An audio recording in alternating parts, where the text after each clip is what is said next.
एक बड़ा वैज्ञानिक था। स्वीडन में रहता था। वह अपनी बैठक में घोड़े की नाल लटकाए हुए था। एक अमेरिकन पत्रकार उससे मिलने गया। उसने कहा, आश्चर्य, आप इतने बड़े वैज्ञानिक, नोबेल पुरस्कार के विजेता, और आप यह घोड़े का नाल लटकाए हुए हैं। स्वीडन में लोग लटकाते हैं, उससे लाभ होता है। घोड़े का नाल लटकाने से लोगों को लाभ होता है। अलग अलग धारणाएं हैं लोगों की लाभ की, मगर आप इस अंधविश्वास में पड़े हैं। वह वैज्ञानिक हंसने लगा। उसने कहा, मैं इसको बिल्कुल नहीं मानता, यह बिल्कुल अंधविश्वास है। तो फिर? उसने कहा, जब आप कहते हैं कि यह बिल्कुल अंधविश्वास है और नहीं मानते, तो फिर अपनी बैठक में क्यों लटकाए हुए हैं? उन्होंने कहा, जिस आदमी ने यह मुझे दिया, उसने कहा कि मानो या न मानो, लाभ तो होगा ही। देखते हैं आदमी का लोभ कैसा है। मानो या न मानो, लाभ तो होगा ही। तो मैंने सोचा, देख ही ले लटका कर। मानता तो मैं नहीं हूं, है तो अंधविश्वास, लेकिन जिसने मुझे दिया वह कहता है, मानो या न मानो, लाभ होगा ही। लाभ की आकांक्षा है तो तुम फंसोगे कहीं ना कहीं। लगन मुहूर्त देखकर कहीं भी नहीं फंसोगे। पलटू पलटू तो बड़ी गहरी बात कर रहे हैं। वह कह रहे हैं, अध्यात्म के खोजी को क्या लगन मुहूर्त।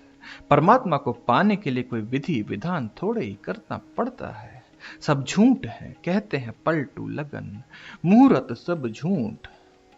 परमात्मा में जाना हो तो हर मुहूर्त मुहूर्त है। इसी क्षण जा सकते हो, तुम्हारे ऊपर निर्भर है।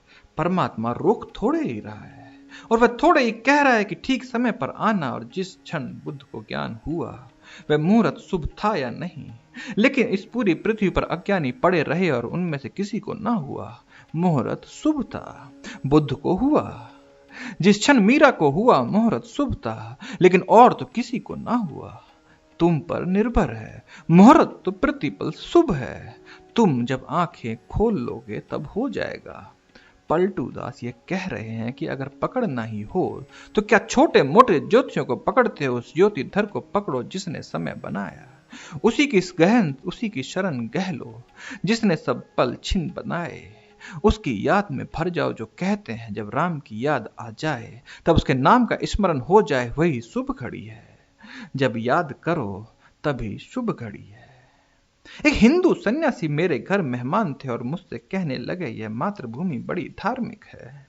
मैंने कहा, कुछ शर्म करो, संकोच खाओ।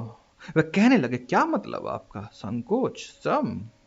सब तीर्थकर, सब अवतार, सब बुद्ध पुरुष यहीं पैदा हुए हैं। मैंने कहा, फिर भी तुमसे कहता हूं कि संकोच खाओ, डूब मरो चुल्लू भर पानी में। उन्होंने कहा, आपका मतलब क्या है? मेरी कुछ समझ में नहीं आता। यह तो महिमा की बात है। मैंने कहा, महिमा की बात नहीं, तुमसे ज्यादा अधार्मिक कोई नहीं होगा। तभी तो इतने धर्मगुरु, अवतार, तीर्थंकर, इनको पैदा होना पड़ा। जिस घर में रोज डॉक्टर आए, इसका मतलब वहां कोई बड़ी महिमा की बात है। वह सब बड़े बड़े डॉक्टर रोज हमारे यहाँ आते हैं। देखो, कारें खड़ी रहती हैं डॉक्टरों की। ऐसा कोई दिन नहीं जाता जिस दिन डॉक्टर ना आते हो। हमारे घर की महिमा, लोग कहेंगे यह महिमा की बात नहीं, तुम बीमार हो। घर तो वह महिमावान है जहां डॉक्टरों की जरूरत ही नहीं, जहां डॉक्टर जाते ही नहीं, जहां दवा की बोतल आई ही नहीं। लात्सु यही कहता है। लात्सु कहता है, धन्य है वे लोग जब धर्म का किसी को पता नहीं था कि धर्म क्या होता है। धर्म का पता तो तभी होता है जब अधर्म हो जाता है।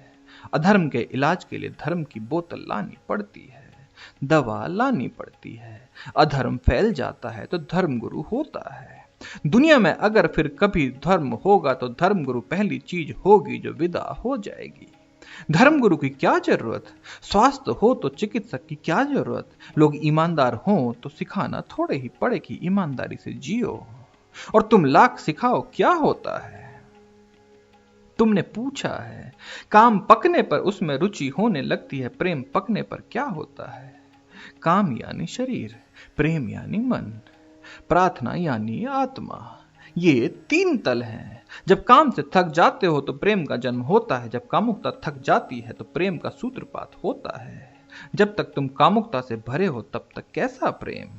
तब तक तो तुम केवल शरीर में उत्सुक हो, दूसरे व्यक्ति में तो उत्सुक होते नहीं। तुम शोषण करते हो। जब काम थक जाता है और अनुभव में आ जाता है कि काम से कुछ मिलने को नहीं, तब दूसरे व्यक्ति के भीतर शरीर ही नहीं दिखाई पड़ता, दूसरे के भीतर छिपा हुआ व्यक्ति अनुभव से आना शुरू होता है। यह नई दिशा खुलती है। तुम्हारे जीवन में प्रेम का सूत्रपात होता है, कोमल तंतु प्रेम के खुलते हैं। जब प्रेम भी पक जाता है तब तुम दूसरे व्यक्ति में व्यक्तित्व ही नहीं देखते, दूसरे व्यक्ति में तुम्हें आत्मा दिखाई पड़ती है, परमात्मा का आवाज दिखाई पड़ता है। तब प्रार्थना शुरू होती है। काम को ऐसे समझो कि कली फूल की कली, प्रेम को ऐसे समझो कि कली खिल गई फूल बन गया, और प्रार्थना को ऐसे समझो कि सुवास मुक्त हो गई, फूल से हवा गंध से भर गई। लेकिन जब प्रार्थना भी पक जाती है तो भी वह शांत हो जाती है। जब काम भी गया, प्रेम भी गया, प्रार्थना भी गई, सब चला गया और मात्र शून्य रह गया भीतर। ना कोई भाव उठते, ना कोई विचार उठते, ना कोई संसार बचा, ना कोई मोक्ष बचा, ना पदार्थ बचा, ना परमात्मा बचा।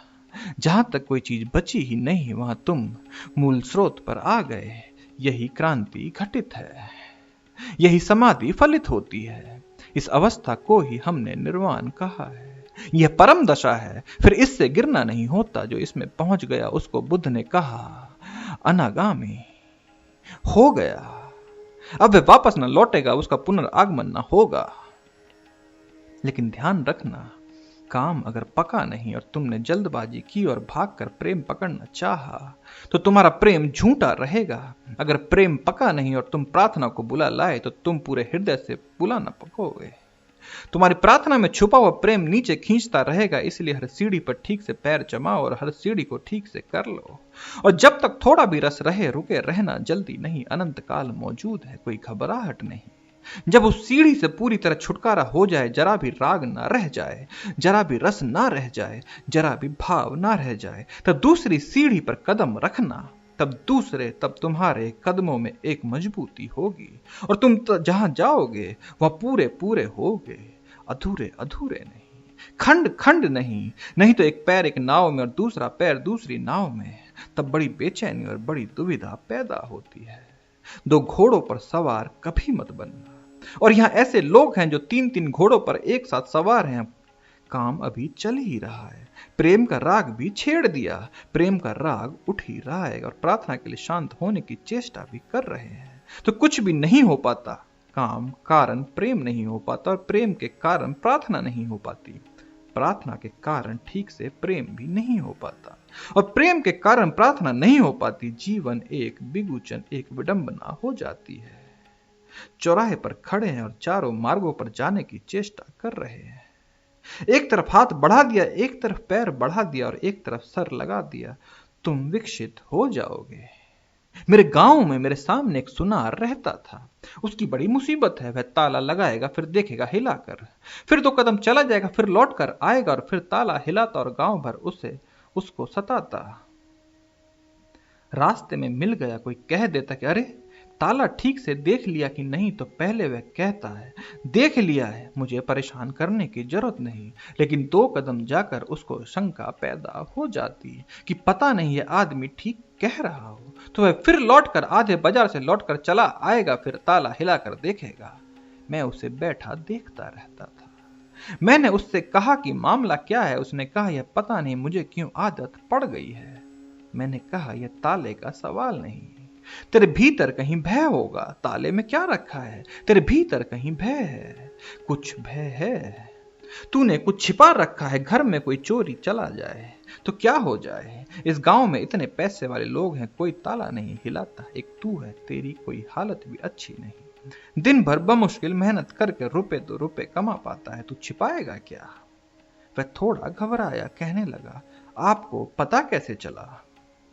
मैंने कहा पता का सवाल ही नहीं, इसमें पता चलने की बात क्या है? तेरा भय बता रहा है कि कुछ छिपा बैठा है और तेरा यह ताला नहीं टूटेगा क्योंकि तुझे लोग इतना सताते हैं। वह नदी में नहा रहा है और बीच में कह दो जरा कि अरे सोनी जी ताला, तो वह अगले को गाली देगा। पहले तो गाली देगा, नाराज होगा कि नहाने भी नहीं देते फुर्सत से, मगर 1 मिनट से ज्यादा नहीं रुक सकता पानी में। निकला भागा वह ताला। उसको लाख लोग समझा चुके कि तू ताला हिलाना छोड़, इसमें कुछ सार नहीं। एक दफे देख लिया, हिला लिया, बहुत हो गया।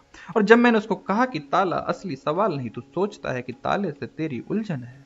यह बात गलत है, कुछ और मामला है, भय है कुछ। उस दिन से उसने ताला हिलाना छोड़ दिया। मैंने उससे पूछा, मामला क्या है? गांव बड़ा चकित हुआ, क्योंकि लोग उससे कहते, सोनी जी ताला वह कहे कि तुम ही हिला लेना, जा रहे हो उसी तरफ जरा हिला लेना। लोग बड़े चौंके कि हुआ क्या, मामला क्या है? मामला कुछ भी ना था, बड़ी छोटी सी बात थी। एक भय था उसके मन में, पैसे उसने गढ़ा रखे थे, वह उन्हीं में उलझा था। मैंने उससे कहा, तू पैसे निकाल ले, कुछ बैंक में जमा करा। कुछ ज्यादा पैसे भी नहीं थे, कम ज्यादा कम का कहाँ हिसाब। आदमी एक पैसे को लेकर भयभीत हो सकता है।